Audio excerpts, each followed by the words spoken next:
Welcome, everyone. Thank you for joining us for our Beyond the Microscope webinar series.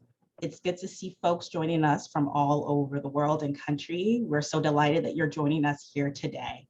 My name is Olu Ibrahim, and I'm the founder and executive director of Kids in Tech. Since our founding in 2016, Kids in Tech has been committed to exciting, educating, and empowering children to acquire the skills and confidence in technology through interactive after-school programs. I want to highlight that live closed captioning is available for this webinar by pressing the live transcript button at the bottom of your screen. And also we have live ASL interpretation throughout the course of the webinar.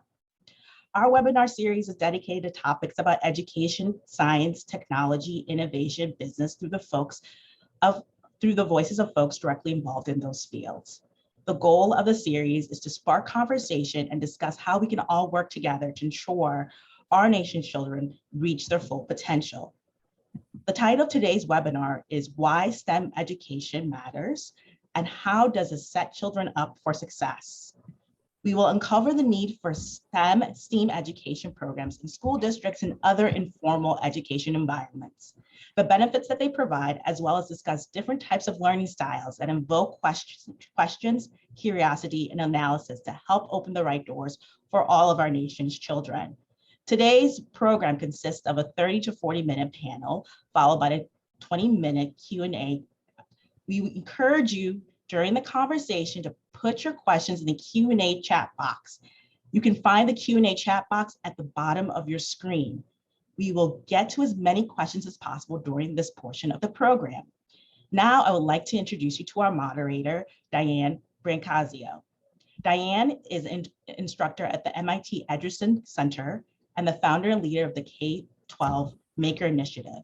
She advises and supervises undergraduate students on academic paths and creative projects in the makerspace. As the K-12 Maker team leader, Diane develops resources and leads professional development for teachers who want to integrate maker learning experiences into their regular curriculum without needing to build new curriculum or pedagogy. Diane's formal technical training includes a Bachelor of Science in Electrical Engineering and Computer Science from Princeton University, and a master's degree in Mechanical Engineering from MIT.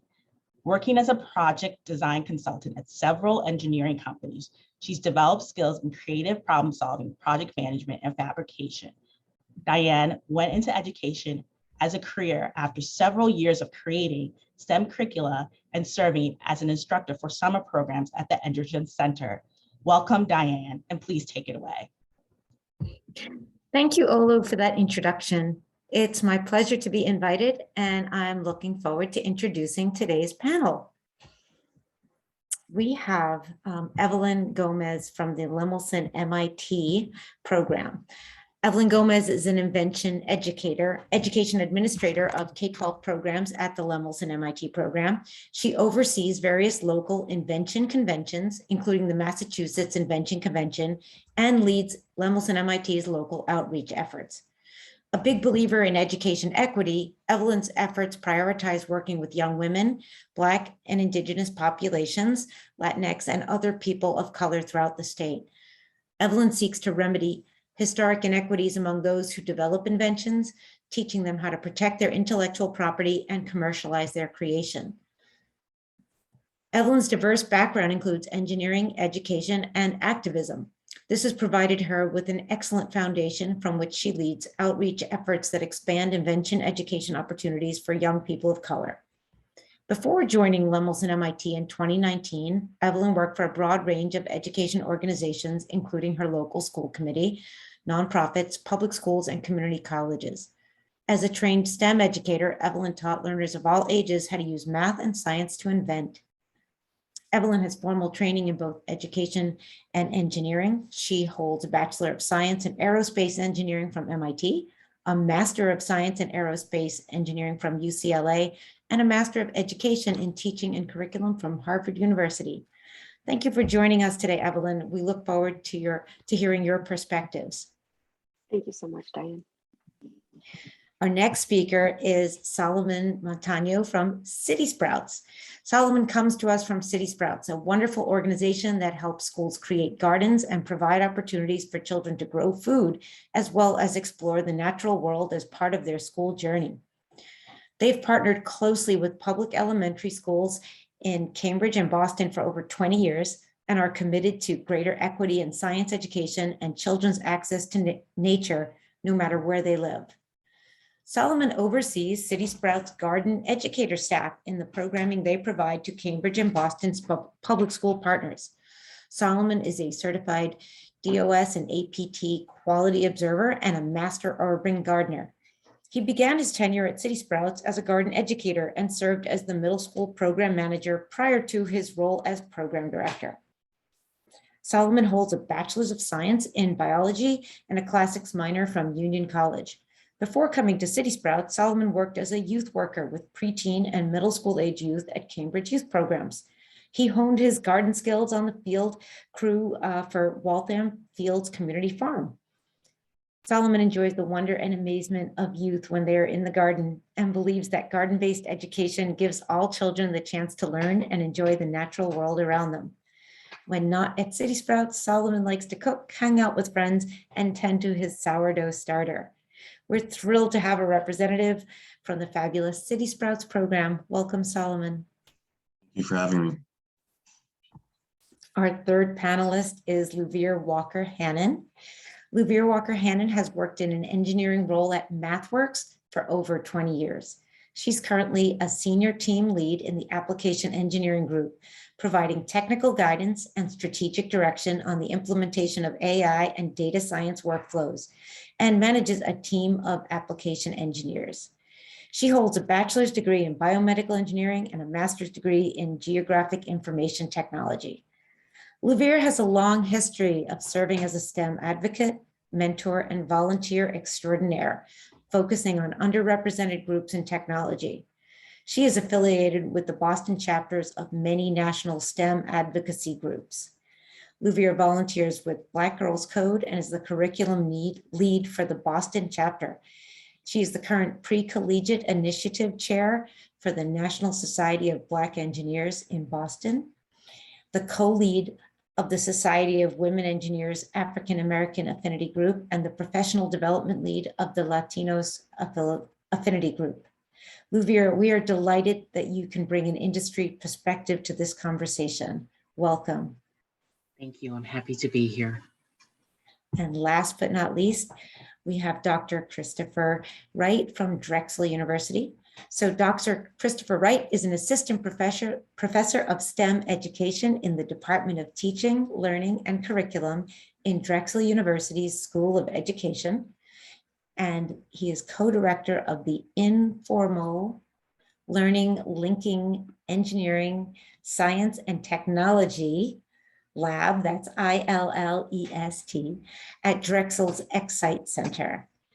Dr. Wright's work explores opportunities for the creation of STEM learning spaces informed by minority individuals that will affirm and build upon the intellectual and linguistic resources of these individuals. The importance of this work was highlighted and recognized through his receiving a 2019 Presidential Early Career Award for Scientists and Engineers, the highest honor bestowed by the United States government on outstanding scientists and engineers beginning their independent careers. Christopher, it is wonderful to have you join us today. Thank you. It's great to be here. Some brief housekeeping before we start. We'll spend about 40 to 45 minutes on today's panel and dedicate 20 minutes afterwards for audience Q&A. Please submit your questions throughout our discussion using the Q&A button on your screen. We'll do our best to address as many as possible during the session at the end. Now, let's dive in.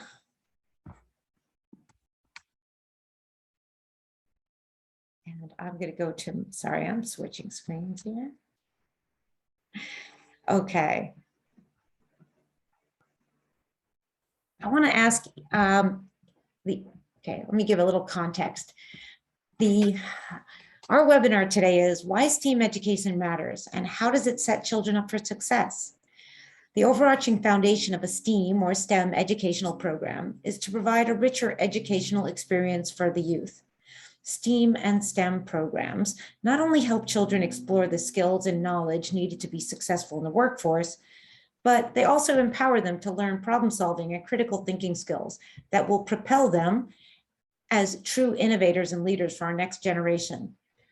In this webinar series, we are uncovering the need for STEAM and STEM programs in the school system and the benefits they provide, as well as discussing different types of learning styles. I want to start by asking our panelists, how do you describe STEAM education? Why does it matter? And how does it set children up for success? I'm hoping I can go to Lubir first. Lubir?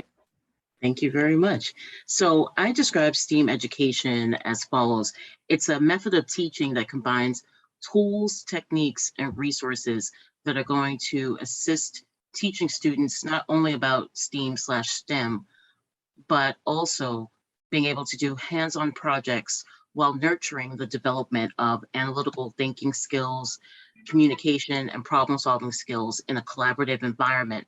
One of the reasons why I think this matters is because these skills are transferable, where they're not just used related to a career or seeking certain topics in terms of education, but throughout life. And it sets children up for success because it gives them skills not only for their lifetime, but also to help out with decision-making related to what careers they may pursue, what studies they may pursue. Thanks.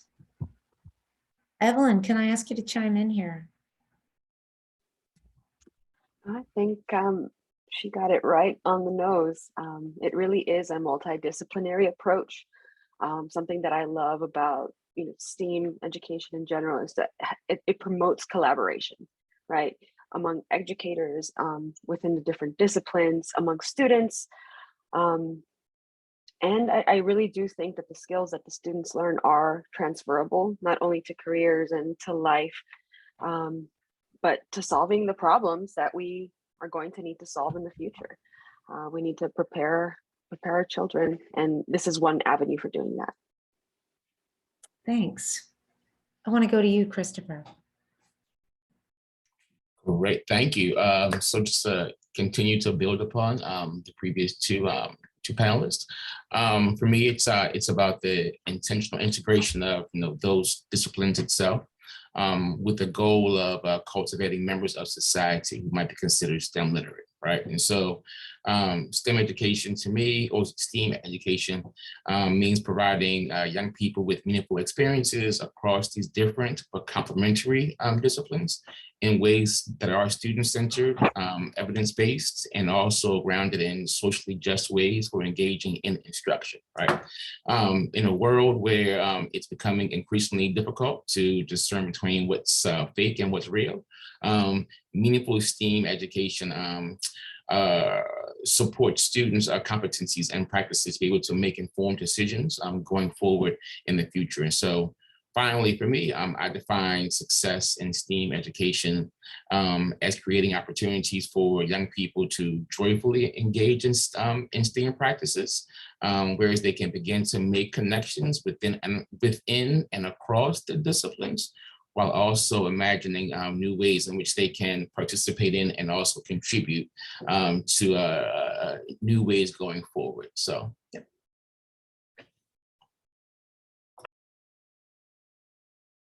Thanks so much for adding that. Solomon, can you help us wrap up this question? Yeah, certainly. So I see STEAM education as critical to youth success, whether that's personal success, success with friends, or success in careers and colleges later down the road. So STEAM is the foundation of our modern economy and society. By giving young people high quality STEAM education at a young age, we're setting them up for success in the future. This is especially true if youth are interested in being doctors, engineers, computer scientists, game designers, or even botanists, which we would promote here at City Sprouts. They need to master the basic skills of critical thinking, analyzing, interpreting data, communicating their ideas, and problem solving. These skills are needed throughout life, not just within your career choice or not just within school, but within your interpersonal relationships as well. And so I believe that STEM education can help provide the experiences that will allow for children to master those skills and be successful in their career choices and later down the road in their personal relationships, as I mentioned above. Great. It's such an interdisciplinary thing, STEAM and STEM, and it really gets us into 21st century skills as well. So there are many things that go into good STEAM education: the teaching style, the content and curriculum, the resources available, and of course, the environment in which the education happens. Which of these do you see as essential, and how can that piece be implemented in programs? I'd like to go to Christopher with this one. Well, I consider each of these elements to be essential in thinking about what does it mean to offer quality STEAM education. However, I do tend to emphasize and focus on the development of the environment in which these things happen. I focus on these particular areas because I do believe that each of the aforementioned elements contribute in some way to what the environment could look like, right? And so, for instance, as someone with an architectural background, I think about, well, the learning environment itself, the actual classroom, the outdoor spaces, just the built environment itself, how they can impact how students opportunities to engage in that space. While at the same time, the environment could also be informed and include the instructional approaches that teachers and individuals use within these spaces, and the opportunities that students are afforded to generating new science knowledge and also integrating previous thoughts, right? And so, so for me, as we think about the environments in which young people are engaging in, we are intentionally and sometimes unintentionally also providing messages about whether they belong in STEAM and STEM or not. And so for me, that's why I do tend to highlight just the learning environment, what that means, what that looks like, what that feels like as kids engage in these activities. Thank you. Solomon, I wanted to ask you in there too, given that you're teaching in the garden. Yeah, totally. So one of the most important things is the method of teaching and a curriculum that pairs with that method of teaching. So also, how much your educator buys into what you're trying to prescribe them to do. So how much they buy into the curriculum and how much they buy into that method of teaching that you are asking them to do. So for example, here at City Sprouts, we use a hands-on inquiry-based method of teaching that is rooted in open-ended questions and focus on the core science concepts, which allows the youth to explain their thinking. This can kind of be counterintuitive because we're not necessarily asking the right answers, which kind of places our youth into a box. We want to have them be able to explain their thinking and why they're thinking that way, so as to get at the root causes of the core ideas and how they interplay within the garden space. Along with this, our early start in science curriculum pairs with the school curriculum and focuses on these core science ideas and translates them into the garden. So the method of teaching hands-on inquiry-based science learning with a hands-on curriculum, it really creates a science experience that is unique and that allows the kids to flourish. And they're not just seeking that right answer and feeling like that pressure of being wrong or that fear of getting the wrong answer and what happens, but allows them to explore and wonder and think about what's going on, which is critical to these core science ideas. One other important thing is having good materials. I think for high quality hands-on STEAM education, you have to have good materials for your kids to interact with. At City Sprouts, again, we have a garden that's our classroom, and we ensure that all of our gardens are resource rich. So they all have vegetables, they all have edible plants, they also have plants that aren't edible. So kids get experiences with different types of sensory functions, different types of growing mediums within our garden. So it allows them to explore in a hands-on way that they normally wouldn't get in the classroom. I think implementation of these sorts of things takes a while, but it comes with training and educators who are bought into the system, and quality support from leadership too. It's not just your educators this falls on to, it's your leadership or your admins within the school. They have to uplift and support their teachers and educators so they have the capacity to do these things. Thank you. Does anyone else want to add into that, or? Okay, so I'm going to go on to the next question. What projects or technologies are the kids most interested in? What kinds of things do they do? What are they getting from it? If you could share quantitative, qualitative data, that's great. But if you can just share the experiences, let's hear some of this. And Louvir, can you jump in here? I see that you're ready to go. Okay, so one of the biggest themes for me is over the past, I'm going to say maybe 6 months to a year, some of the projects students have been working on are as follows. They're related to website development, using artificial intelligence with so many applications in general. And then more recently, there's been an increase in interest in learning about NFTs and supply chains in terms of how technology is connected to both of those topics, if not all of them. Now, one of the major themes that has come up related to each of those topics is how can they interface with the technology, not just as an end user, but also going behind the scenes. So a lot of the projects I've seen the students participate in has entailed writing code. I knew it as programming, now it's coding. So this tells you something about my generation, but long story short, the students are learning how to write code to help implement tasks in many of these different categories. One theme that I'm particularly interested in, and I hope the trend continues, is for a lot of the students, one of the themes that's coming up is how they can use technology to impact their communities, let alone how is the technology impacting their communities. One of the sessions I assisted with a few months ago, where we were talking about artificial intelligence, many of the students who were in the age ranges between, I'm going to say 8 to 11 years old, knew of the extreme issues related to face recognition connected to artificial intelligence and cited that as a major issue that they wanted to help change. In terms of any sort of specific numbers, there was a study that was done, that was commissioned by Microsoft, that was done by Harris Interactive, where it cited that 49% of young women students were more likely than, not to admit, young men students to select a STEM career to make a difference in their societies at large, in their communities at large. So I think that trend is, tracking for many groups. And I think it's an interesting trend, and I'm hoping that it continues to show that intersection between technology and how it affects their communities. Awesome to hear the emphasis here on coding and AI at such an early age. Evelyn, can you share with us? Yeah, I think going off of what was just said, we do see this, overrepresentation of women in STEM occupations that are health related, more like in the care category, right? Where we're caring for people, women are seen as caretakers. And a lot of the time, these two are seen as separate, right? You can have like technology on one side, caretaking on the other, but it's really, we can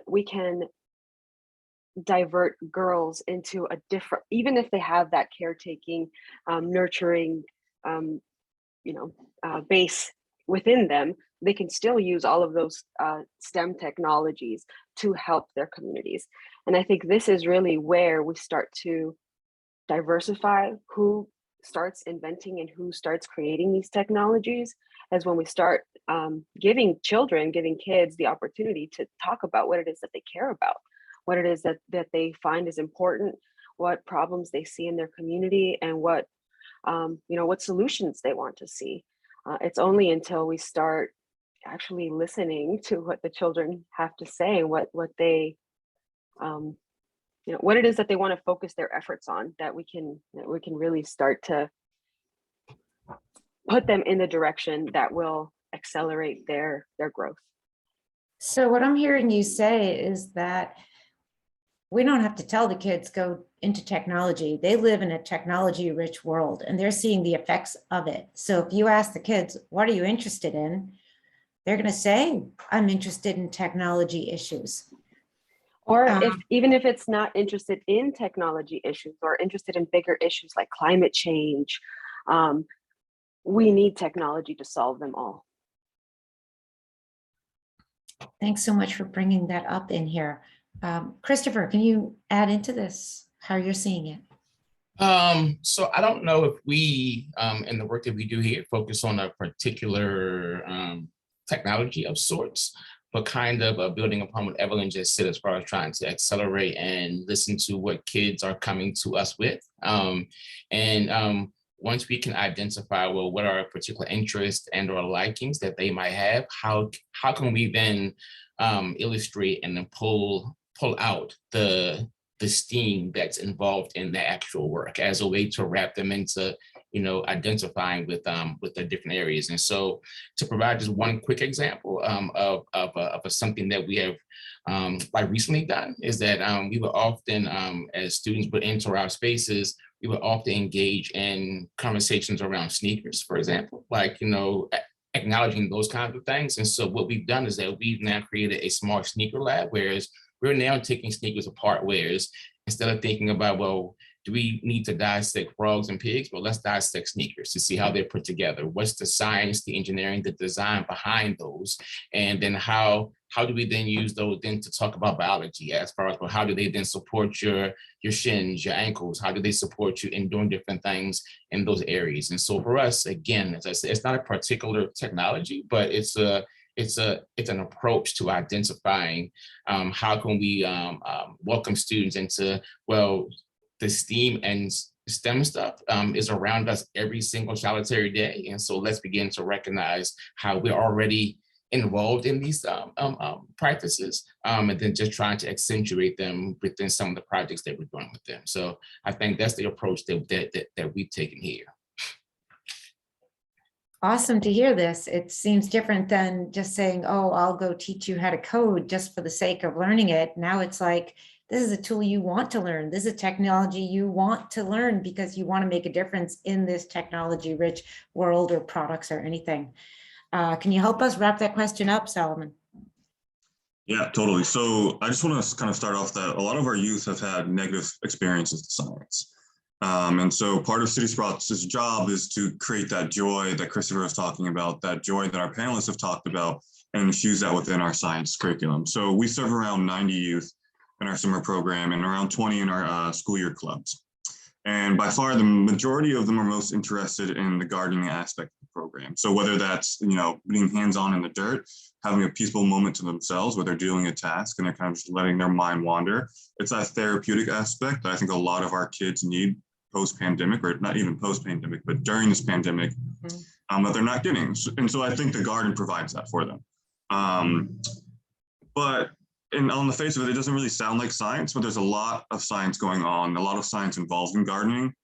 And it's really about observing and analyzing the dynamic systems that emerge in a garden space. We also have several hands-on engineering projects our kids do, such as designing and building a solar oven, creating a hydroponic growing setup, or using wind and a windmill to lift a load. So they're learning kind of about the engineering design process. They're learning about how we can use alternative energies to complete some of our tasks for us. And they're learning about how we can use growing spaces and mediums to reduce our water usage. All of these projects and activities are provided free of cost as well. So we're really about exposing the highest need youth to hands-on, fun science learning. And our hope is that these projects will give them the joy and foundation they need to pursue their STEAM interests and dreams.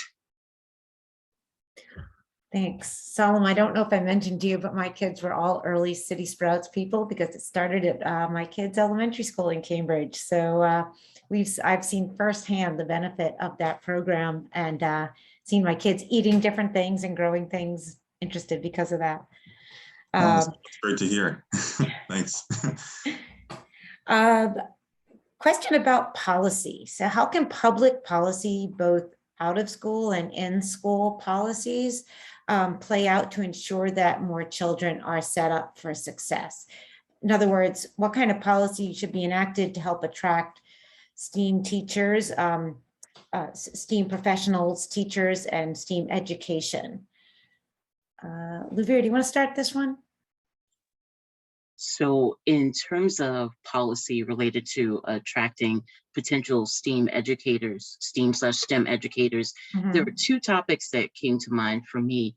One of the topics, here's a topic fundamentally. So making certain there is equitable pay as well as benefits for those roles. So that's first and foremost to make sure, people are there in addition to, giving them an environment where they can thrive.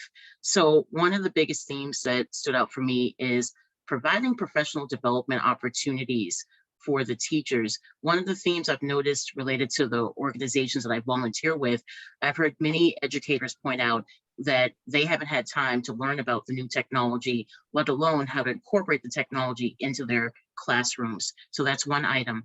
The other item too that I've heard from a few educators is also having the ability to work with not just other STEAM/STEM educators, but also individuals in industry, where I think that's also going to be helpful to be able to help them with not only lesson planning, but providing these hands-on projects that the students can implement in the classroom. And then just at a very high level, I'm hoping that, and maybe some of my colleagues on the panel will mention this, but being able to incentivize and encourage more collaboration between industry as well as several academic institutions, I think could be helpful as well. Oh, I'm hearing you on that. As someone who spent 15 years in the classroom and wondering where do I have the time to keep up with things going on around, making those connections is and making the time for it really, really important. Evelyn, can you add into that? Yeah, I would say I agree that paying teachers a wage that is fair and representative of how much we actually ask teachers to do in our country. I think that's going to be your the first incentive that's going to attract more teachers, right? More teachers, period. I tend to think big picture. I also think that in the US, the way that we fund our schools is just broken. About half of our funding is local and comes from the state, raised by property taxes, right? So it almost guarantees that there's going to be this gap in how schools are funded in affluent communities and poor communities. So I feel like if we want to just do well by all of our students, we need to start there and figure out different ways to fund our schools that are more equitable. And I would love to explore what that would look like with collaborations with businesses. I do think that keeping things local is good for businesses, it's good for the schools, it's good for the community, the residents. So yeah, involving or igniting that local ecosystem so that we're all on the same train towards well-educated youth that are going to go get jobs that pay well. Great. I'm gonna move this to Solomon and Christopher. Can either of you tell us more about the policies that you see are going to help get these kinds of educators, good educators, working with our kids? Sure, I can chime in here. So I think we need a greater focus on STEAM in our public schools, and it needs to be prioritized. During the pandemic, City Sprouts, informally and formally heard from our teachers that science, art, and music were the first subjects to be dropped in order so that they could focus more on ELA and literacy. And these are critically important subjects, so don't get me wrong, but I would push back and say that reading and writing in STEM-focused classes, you are focusing on literacy. If you have that science literacy, if you have that math literacy, if you have that engineering literacy, you're actually creating a vocab bank that will help you later on in life. So literacy can be intertwined within these fields, and I think STEAM can be intertwined within math literacy and ELA. And so that was disappointing to hear. And so I think we need policy that promotes STEAM interest because, like our panelists have said, our world today is rooted in technology. You need to know how to operate a cell phone, a smartphone, if you're going to be successful. You need to know how to use a computer if you're going to be able to have a job. So I think it's really important to build those foundational science skills, and we need a greater focus on STEAM in our classrooms. Also, like our panelists has been saying, our teachers need to be fully supported with high wages, with full classroom support. So not just being the single teacher in a classroom of 35 students, but you need a second teacher, you need a paraprofessional, you need a specialist who can pull in or push out into your classroom to help with your students' learning. And we need training, high quality training that's rooted in cultural responsiveness. I think that's critically important for our teachers today, and that we need to make sure our teachers are holding our students to a high standard, regardless of their race, gender, or background. Also, the ESSER funds that we got from the federal government were a huge bonus to our public schools. So that federal money, as a result of the pandemic, to support our public schools, support our public school education, it's huge, but it needs to be sustained. So, we think about here at City Scouts, what happens in a few years when that ESSER money runs out. Programs the schools and the Department of Education have built out will contract because there's no longer funding for them, and students will miss out. So we need to have sustained funding. Lastly, schools need the capacity to leverage their partners. Often schools sign on partners, but don't have the capacity to integrate them into the school day fully. Teachers don't know about the partners in the school, the admin don't know about the partners in the school, and the students miss out. So there needs to be a director of partnerships in every school and in every district who can manage those partnerships and who can actually leverage them within their school community.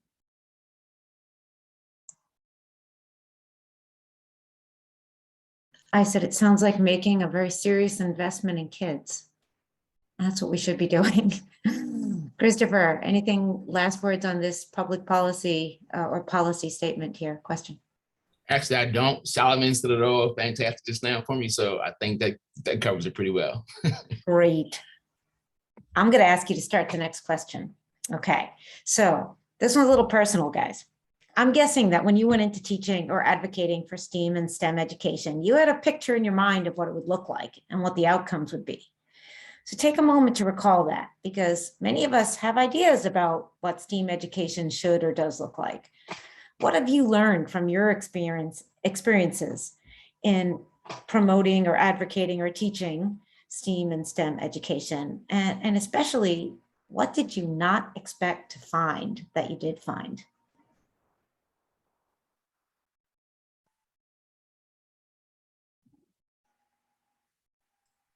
Am I starting this one off, you said? Sure. For me, I kind of fell into STEAM education. I don't think it was my original intention. Again, but with that being the case, I think a big surprise for me has been, so I'm within teacher education right now. It's just thinking about the ways in which we properly train and educate teachers to support students' STEM understanding within classrooms, right? And so as a STEM educator, a lot of our programming has been centered around the content, or presenting science and engineering as seeking facts per se, as opposed to developing students' practices and skills of engaging in, what this looks like. What does it mean to engage in quality research? What does it mean to collect data, to interpret that data, and then to use it to develop an actual new solution? So instead of approaching science instruction that way, it's typically about, asking teachers to present students with a list of questions that has specific right and or wrong answers to, and so just trying to get out of that space of supporting teachers in that way has been, I think, one of the biggest challenges and things that I've been surprised to see in that regard. And in that same vein, and thinking about supporting teachers going forward, one thing that frustrates me within a lot of our methods courses is that we will present, say week 1, it might be around biology topics, week 2, it might be around issues in physics. And however, there might be that 1 week, maybe in week 13, where it's about diversity and course development stuff, as opposed, and then presenting as if it's something separate. And so for me, we've been trying to think about ways in which, how do we incorporate those conversations on an ongoing basis in the same week as we talk about biology, in the same week that we talk about physics, and in that approach. And so we don't present the teachers as if they're two separate entities that should be focused on just, for 1 week during the actual year. And so just thinking about those things in that regard is something that we've been trying to think about and also contribute to the space. So Yes.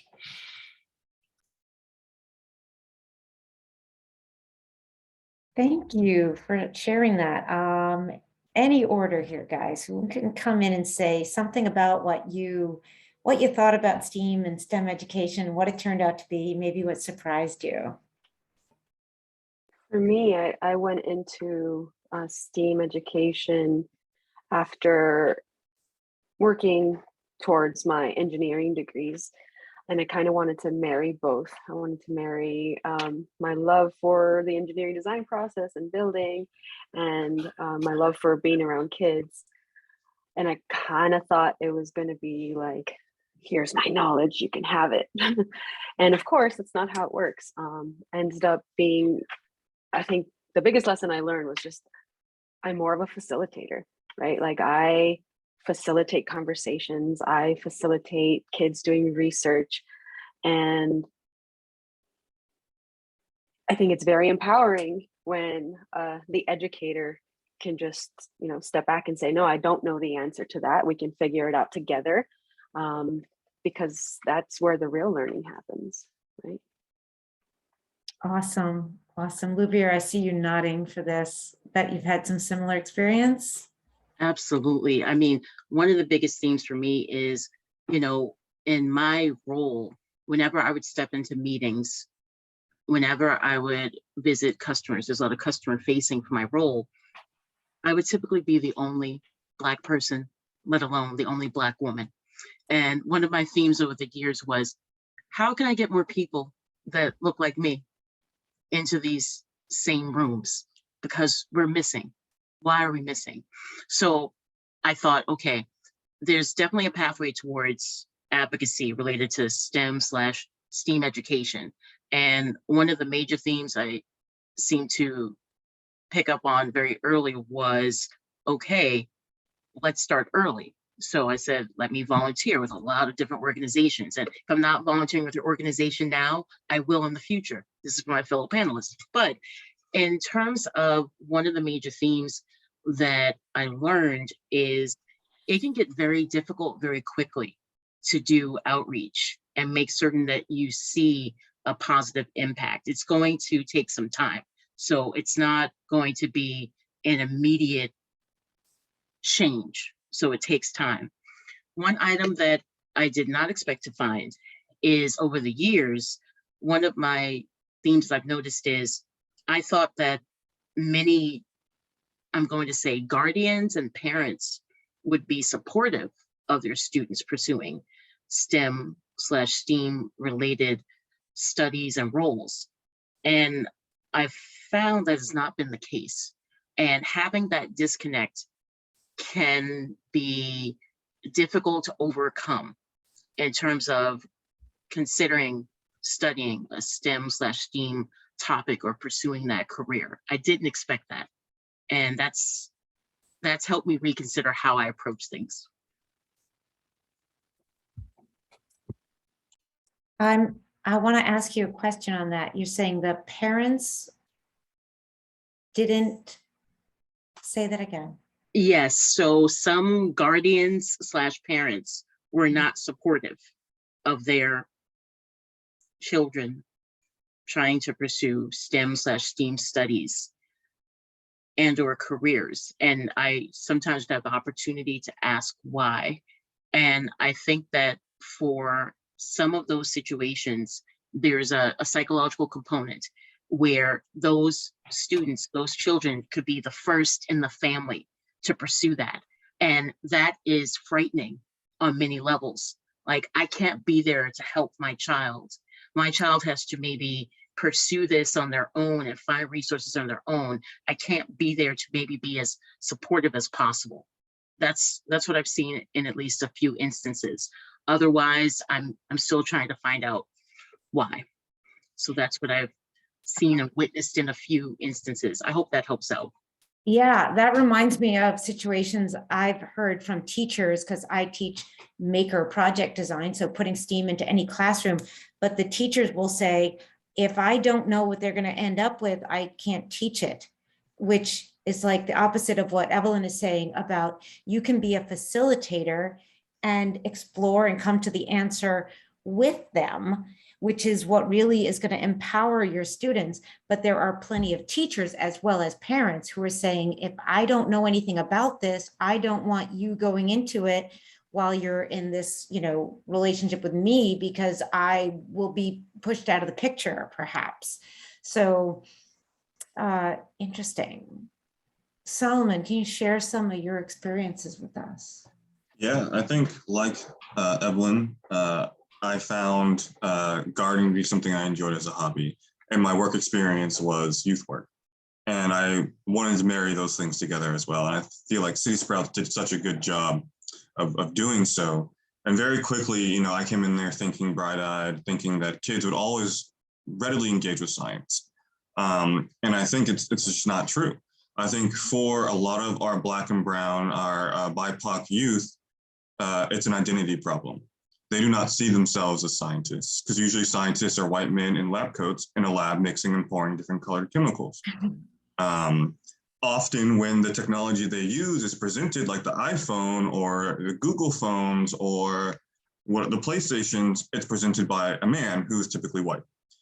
So they're not seeing themselves reflected in this idea of what a scientist is.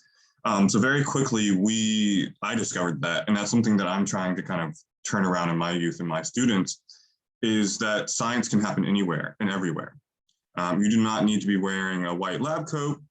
You do not need to be a white man. You can be a scientist, and here's what they look like. And so one thing that I think we could all do better within our science curriculum is highlighting and promoting those people of color who contributed to science in major ways. Think about the women who helped NASA go to the moon by being the human calculators. George Washington Carver being the foremost botanist in the United States post-slavery. So I think uplifting those historical folks and showing people who the contemporary scientists are is one of the ways that we can change and address this identity problem within our youth.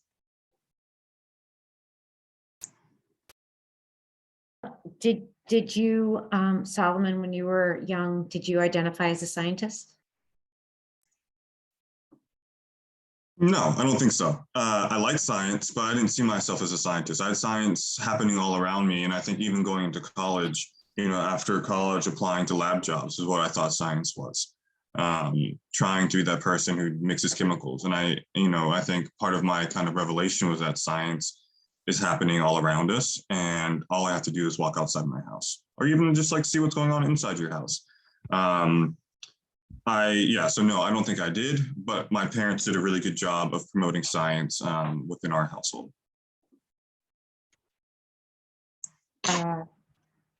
Thank you all so much for this. I can get to the questions, and I also want to ask you guys if you can give us a takeaway. What would you like our audience to take away with them today? Louvir, can I go to you first on this? Sure, I will attempt. So here are some takeaways. I'm trying to come up with two categories. So one category is investing in STEAM education is necessary. So that's one. Number two, I think each of us in our own ways need to recognize our privilege when we are addressing STEAM education, because one of the major themes is, I think mindset-wise, we're using our lived experiences to help, promote what we think should be promoted, but we sometimes need to take that step back and realize, wait a minute, I may need to reconsider my approach. Thank you. Thanks. Evelyn, can you give us your takeaways? Yeah, kind of along with what was just said, I see education and teaching as something that's iterative and something that's changing and evolving, and we need to make sure that we as educators are informed so that we can make wise choices, for our kids, because ultimately we are the ones that kind of shape the ways in which they see the world. So I do think it's important for us to, to stay up to date on culturally relevant education, for us to focus on equity and what that looks like across the country for different communities, I think is also really important. Yeah, I'll leave it there. And Solomon or Christopher, can I have one of you join in with your takeaways? So I guess my one takeaway kind of builds upon what Solomon just said just before, meaning that it's important for us to think about STEAM identities as students have as they're coming out of work. So we spend a lot of focus and emphasis on building competencies and like STEAM knowledge, but it's just as important to emphasize the identities, right? And so we can teach students the process for, adding 2 + 2 = 4, but that does not necessarily mean that they are successfully supporting identities as mathematicians, right? And so, so as we're engaging young people, just to be very, very mindful of that we need to do both, support their competencies, but also just support their sense of belonging within these disciplines as well, going forward. So, Thank you. Solomon, maybe any takeaways from you here? Yeah, so I think science needs to start at an early age. We can't wait until middle school or high school to have science happen in our classrooms. I think science needs to be a core part of the day, the school day, happen every day. And I think it needs to start when they're in preschool. So we can build that foundational knowledge, so we can build their identities as scientists. And so that way, when they do go into more advanced classes, they don't feel lost. They don't feel like they haven't been taught these skills. They feel like they've been supported and that they know what they're doing. And later on in life, if they so choose to be a scientist, they feel like they're not an imposter, and they feel like being a scientist is something that they earned and that they deserve. So science needs to start early. Thanks. That actually addresses one of the Q&A questions here, where our writer says that getting children on the elementary level provides the excitement to want to continue their interest in high school. And just hearing you all, what it makes me think here is just putting science into any subject. So the science is, right? So how can I, if I'm studying anything, I can look at it scientifically, and it doesn't mean I need to be, or to quote Solomon, pouring colored chemicals around. That science can be just the art of scientific thinking. We have a whole lot of questions in the Q&A, and I want to thank our panelists so far for these very thoughtful answers. I want to go to one of the early questions, which is about museums, how they can support teachers working within the STEAM framework. And are these one-off field trips, are they useful? How can they have a lasting impact? And I would actually bring that into the domain of school. If school did this in the one-day session, how can you bring in a one-off STEM experience and have it have a lasting impact? Is there anyone that can jump in on this? Yeah, I'd love to. One of the activities that we do with our students in invention education is called grab bag inventing. And it is an activity that you do with very, very simple materials, straws, strings, whatever you can find around your house, recycling bin. And you give the kids problem strips, right? And the problem strips can be vague or very specific, and they could be tailored, of course, to your audience. But just, it gets them thinking. You just tell them, this is a problem. You have 5 minutes to solve it. And you have these materials. It really is like the very lowest entry bar to get kids thinking scientifically about iteration, about how to collect data. It really, just that simple 5-minute activity really gets kids thinking about the possibilities. And I mean, I've seen how excited they get over this little thing that doesn't look like much, but to them, it's their invention for how they're going to solve the world. And it's incredible to see with such a very simple activity. And do you think this is staying with them? I do. I think that it shows how easy it is to have an inventor's mindset. You go after that activity, you leave and you start looking at the world in terms of problems, which itself could be a problem. So this is sort of an open-ended activity versus today we're going to make a widget. Super open-ended, and gets kids talking at the end, talking about their presentation, why they decided to make certain choices. Yeah, I do think it has a lasting impact, just that it's so easy to become an inventor. So this is really fitting in with what I'm picking up on today of it's got to be with the kids' interest and for it all to make sense and to have a lasting impact. Otherwise, you might teach them some scientific content that's going to go in one ear and out the other eventually. But if it's something that they actually feel they can make a difference in, or like one of you mentioned that a lot more women want to go into this for caretaking reasons. What's a couple of the questions center on policy, and that these STEAM education policies are coming from the administration. However, they don't seem to be getting it right in some of the cases, that they are choosing perhaps going more with what the industry is saying, we want you to teach this skill versus what's best, what the students are interested in, or in some cases, choosing one technology over another. So any thoughts on how to help the administration make good choices of the STEAM education programs? And I'll have anyone jump in here, just unmute.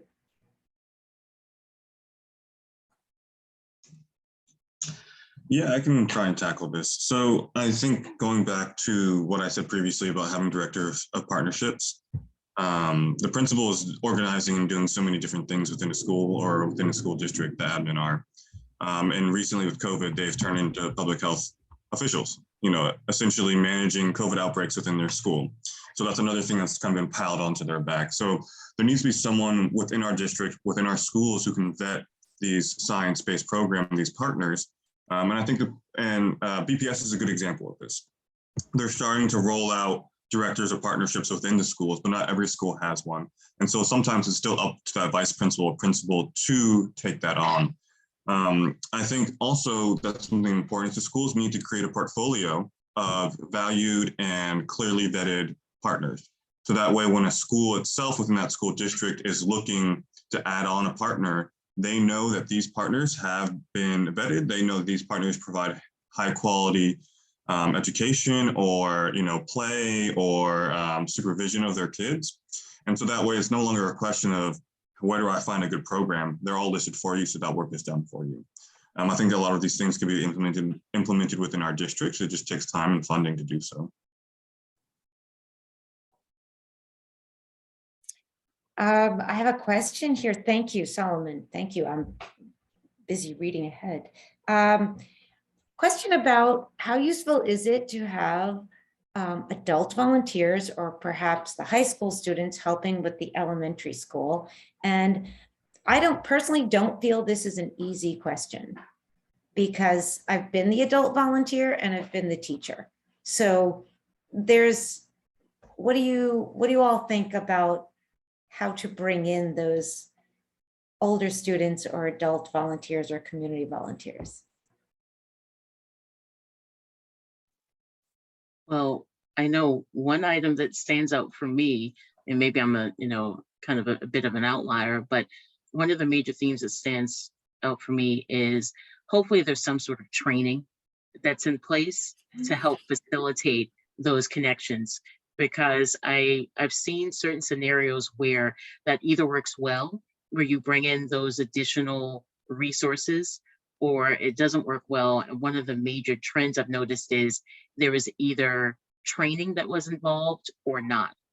So I'm hoping that there's some training if you do incorporate having, whether it's adult volunteers or high school-based volunteers to help out with STEAM related activities in some, I'm going to say, educational setting. The reason why I say educational setting is because not only am I thinking about schools in the traditional sense, but also there have been a lot of studies that have pointed out how after school programs are helping facilitate STEAM education. So in both of those instances, I hope training is available. It needs to be there to help with that facilitation.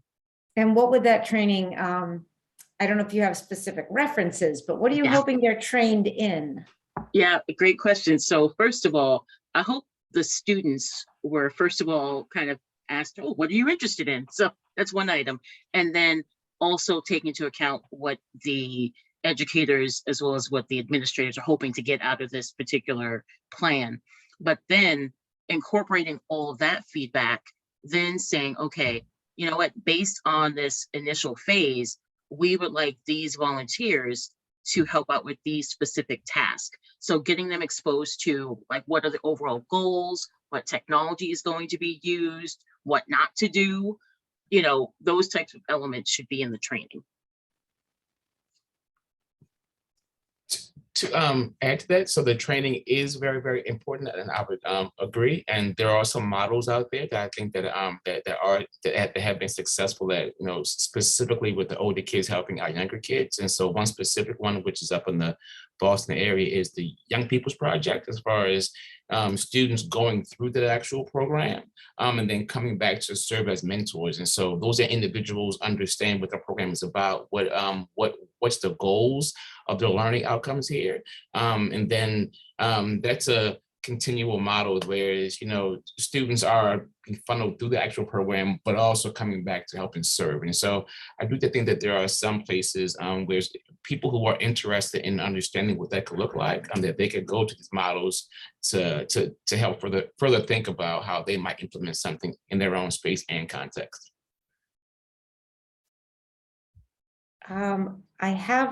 Thank you. Thank you.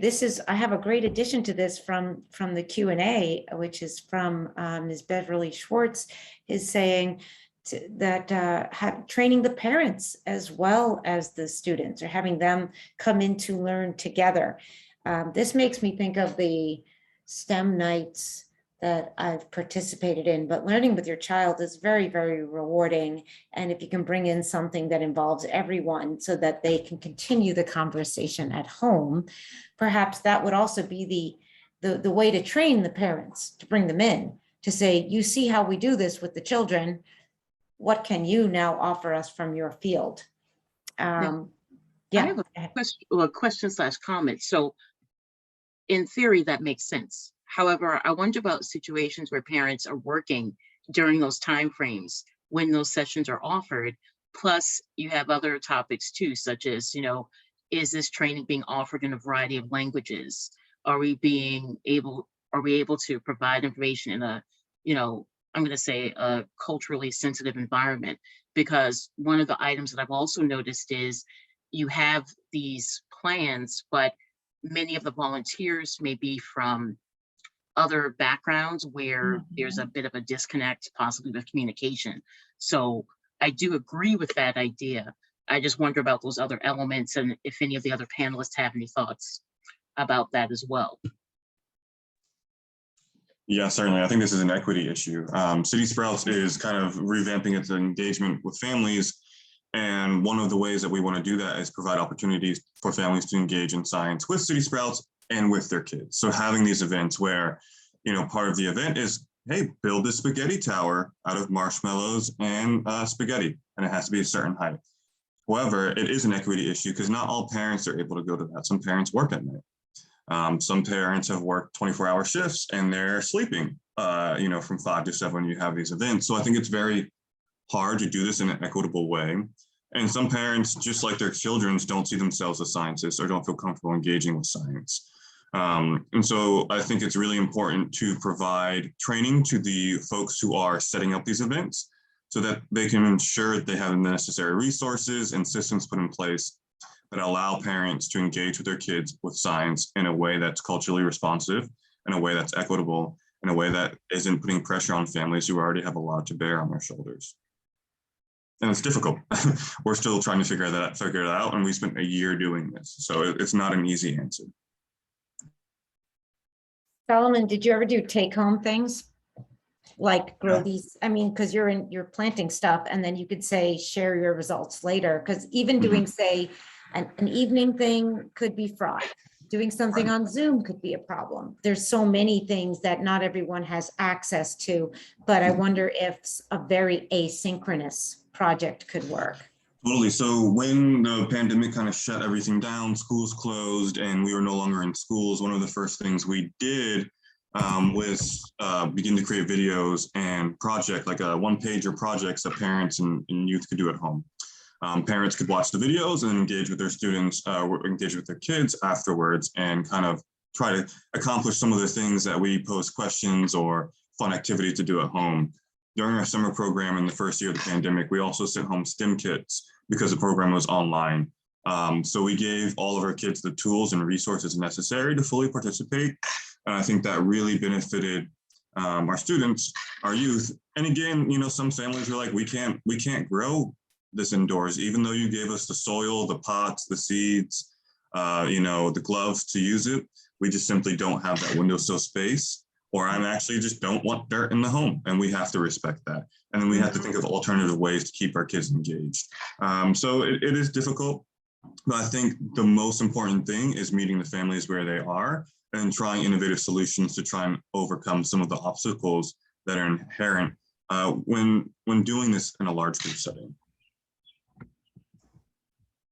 I think I'd like to Right. chime in here too. I think it's also really important to honor everything that families bring to the table. A lot of the times, you know, families will come to us and we treat them like blank slates where, you know, they're bringing all of this cultural knowledge, all of, you know, scientific knowledge, who knows what kind of knowledge they're bringing. But if we can, within your program, find a way to tap into that and make it one of your strengths, I think that's always good. Right? Nicely put. One question, I'm paraphrasing a bit from the Q&A, and I'm going to take, this is my last one from the Q&A, but what's cool that's going on in STEAM education right now?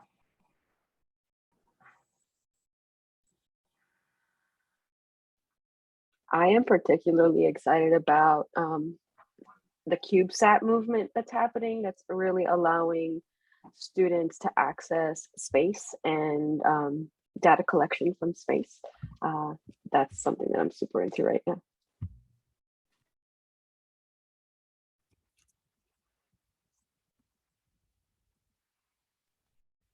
Anyone else? I gotta admit, so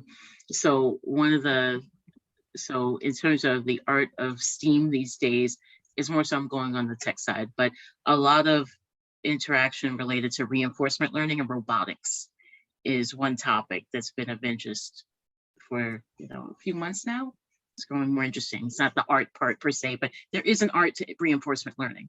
We'll see that. Can you define reinforcement learning? Oh gosh. So reinforcement learning, it is a subdivision of artificial intelligence where you use a model of pretty much a reward system to say, okay, yes, you're learning this task correctly or not. So one example of reinforcement learning is you have a pet and you want to train the pet to do a certain activity, maybe catch a ball. So every time the pet correctly catches the ball, then you give a reward. However, when the pet does not catch the ball, then you don't provide the reward. So the artificial intelligence system is set up where it's going to have some sort of reward. It can take on different forms to say, oh, the robot is doing this task correctly, maybe walking in a certain direction or doing something else. That's it at a very high level. Great, I've learned a new word today.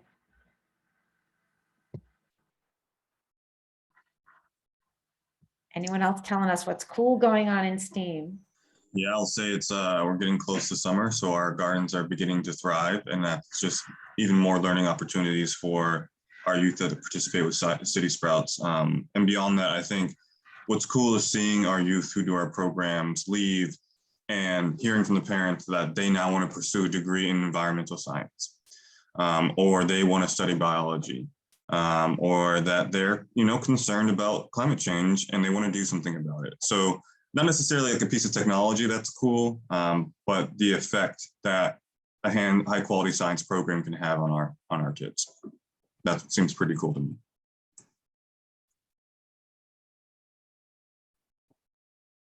Christopher, you got something to add here? We have some current work, whereas we're looking at the connections between technology and innovations and hip hop culture. So again, not saying that all students are going to particularly enjoy such a thing, but however, those that are often within such culture, oftentimes people so that they can't go into a science space or a STEM space. And so we've been just trying to make connections across those two, as far as thinking about like how DJs use ratios, how they use computational thinking as they're involved in that making process. We've been doing some work in Gary, Indiana, whereas we've been looking at, dancing, line dancing, how that can be initial beginnings of thinking about computational thinking, as far as how you do steps 1, 2, 3, 4, do a loop, you do a dance, and so forth, as far as that whole choreography stuff. And so just trying to make those connections for students to see the STEM and STEAM beyond, the current ways in which they're afforded opportunity. So just trying to think expansively about how we're opening up some doors for students. And so, yep. Awesome. Awesome. I am seeing that STEAM is a lot more than robots and a couple of math things and the kind of things that I had heard STEAM be for a long time. And I just know a lot, speaking for myself, I was a girl that did not want to go into building robots. I like electromechanical things a lot, but it's just not going to be a robot. It's probably going to be more like something in an escape room or something fun or something, artistic. So I like seeing that there's so much more to STEAM than just what we might think of as hard technologies. Well, I want to go back to Olu here and say that we're about wrapped up on this part. And I know in the chat right now, folks, we have a few messages for everyone. And moving it back to Olu, and I want to just do a sincere thank you to the panelists here for your time and for your perspectives. Thank you so much. Olu? Thank you, Diane, for being a masterful moderator today. Thank you, Dr. Wright, Lou, Solomon, and Elviland for sharing your expertise with us today. I hope everybody that's watching at home, you have some tidbits to take with you and implement in your daily life. I also want to give a special thanks to our event sponsors, the Boston Globe, iRobot, Eastern Bank, and Massachusetts Business Roundtable. Our next webinar will be held on Wednesday, September 28th at 12 p.m. Eastern Standard Time. The topic will be neuroscience, AI, and the future of education. Thanks again for joining us today, everyone. We'll see you next time.